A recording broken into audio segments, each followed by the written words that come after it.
Natatandaan ko pa noong bata pa ako. Sa tuwing dadaan sa harapan ng bahay namin si Mang Henry, lagi siyang may buhat-buhat na bungkos ng mga tuyong sanga ng punong kahoy galing sa gubat. Makisig ang kanyang katawan, ngunit halata mong may edad na dahil sa manakanakang kulubot na balat sa kanyang mga palad. Pero ni minsan ay hindi ko siya nakitang lumingon man lang o magbato ng kapiranggot ng ngiti sa tuwing dadaan sa amin. Medyo mahiwaga para sa akin ang pagkatao ni Mang Henry. Alam kong nag-iisa lang siyang nakatira sa kanyang maliit na bahay. Tuwing hapon, habang nasa ibabaw ako ng puno ng aratiles ay tinatanaw ko ang bahay ni Mang Henry sa di kalayuan lamang. Nakikita kong nagsisibak siya ng kanyang mga panggatong. Nagbinata na ako at ngayon ay nag-uopisina na sa kalapit na bayan namin. Madalas ko pa rin nakikita si Mang Henry na dumadaan sa harapan namin na nangangahoy pa rin. Sa pagkakataong ito ay halata mo na ang kanyang edad. Namuti na ang kanyang buhok.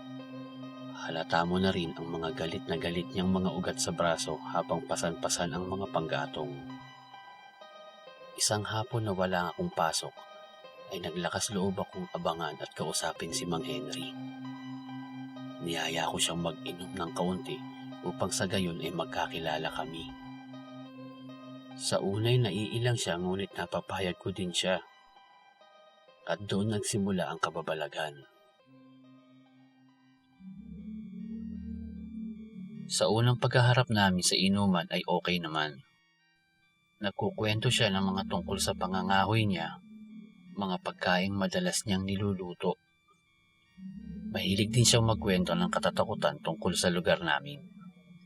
Kinikilabutan ako pero interesting ding makinig sa kanyang mga kwento. Nandoong may gumagalang pari na pugot ang ulo tuwing gabi habang nakakadena ang mga paa. Mga misteryosong nilalang na namamahay sa kagubatan at mga mapaglarong espiritu na nakikita daw niya sa hardin namin. Ngunit kinilabutan talaga ako nang minsang mag-inom kami. Nang ikwento niya ang tungkol sa dalawang bata na laging sumusunod sa kanya kahit saan man siya magpunta. Medyo nanindig ang balahibo ko ng gabing iyon. Lalo na nang sinabi ni Mang Henry na sumusunod sa kanya kahit saan. Pero seryoso siya. Minsan nga daw ay hindi na niya pinapansin ang dalawang bata na iyon.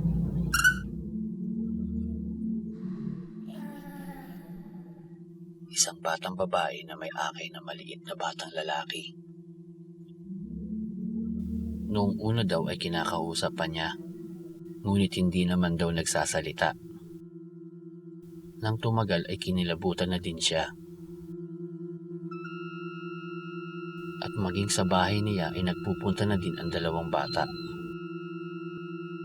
Walang ibang kwento si Mang Henry kundi ang mga titig ng dalawang bata sa kanya.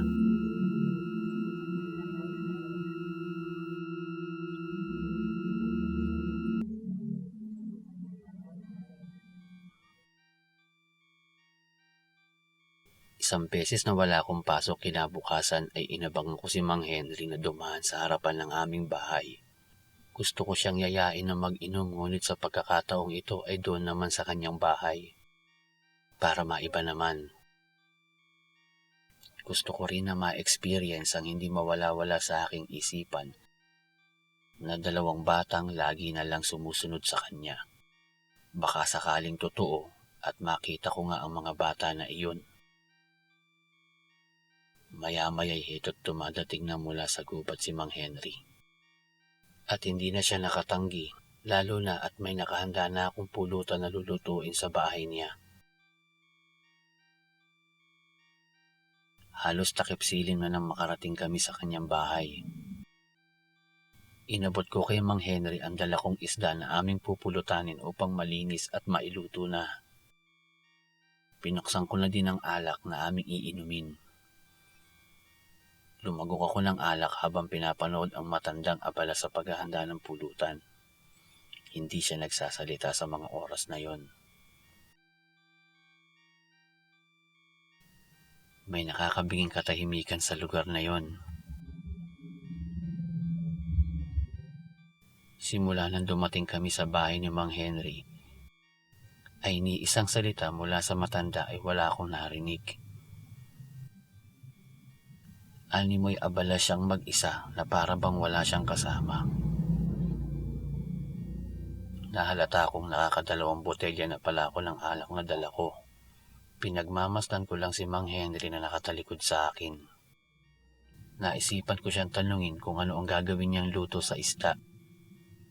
Ngunit sa pagkakataong iyon ay hindi siya sumagot. Tinawag kong muli ang pangalan niya. At diretso lang si Mang Henry sa kanyang gawain. Bigla akong kinilabutan nang tila may dalawang batang tumakbo sa aking likuran. Tila nabigla din si Mang Henry. Muli kong tinawag ang pangalan niya, ngunit parang hindi niya ako naririnig.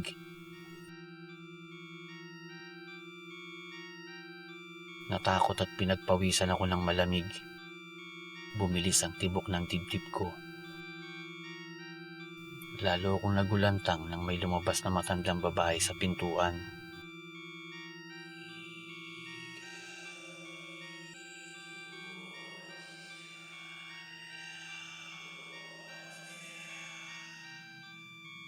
Dahan-dahan itong papalapit sa akin. Hindi ako makagalaw. Hindi ko maipaliwanag ang kaba at kilabot na nararamdaman ko ng mga oras na yon. Nang makalapit ang matandang babae ay bumulong siya nang hindi ko maintindihan ang mga salita. Lalo akong kinilabutan at doon na nanlabo ang aking paningin.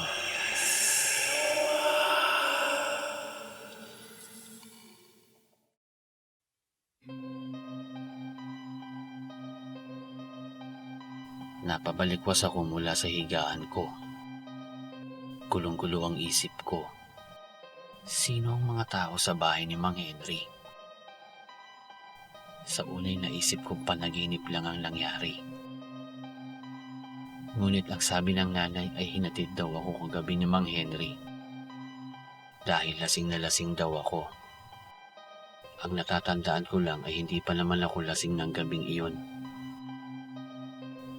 2 bote pa lang ang naiinom ko. Dali-dali akong lumabas ng bahay upang abangan ng matanda. Mula sa malayo ay alam ko lang si Mang Henry ang dumadating. Pasan-pasan ang mga kahoy. Tinanong ko siya kung anong nangyari kagabi at kung sino ang mga kasama niya sa bahay. Nagulat na lang daw siya nang bigla akong bumagsak sa inuupuan ko. Kaya nagpasa siyang ihatid na lang ako pa uwi. Wala naman daw siyang kasama sa bahay niya. Nagpaalam sa akin si Mang Henry at nagpatuloy siya paglakad. Ngayon, mas lalong gumulo ang isip ko. Alam kong totoo ang nakita ko. Pero, sino ang mga nilalang na yun sa bahay ni Mang Henry?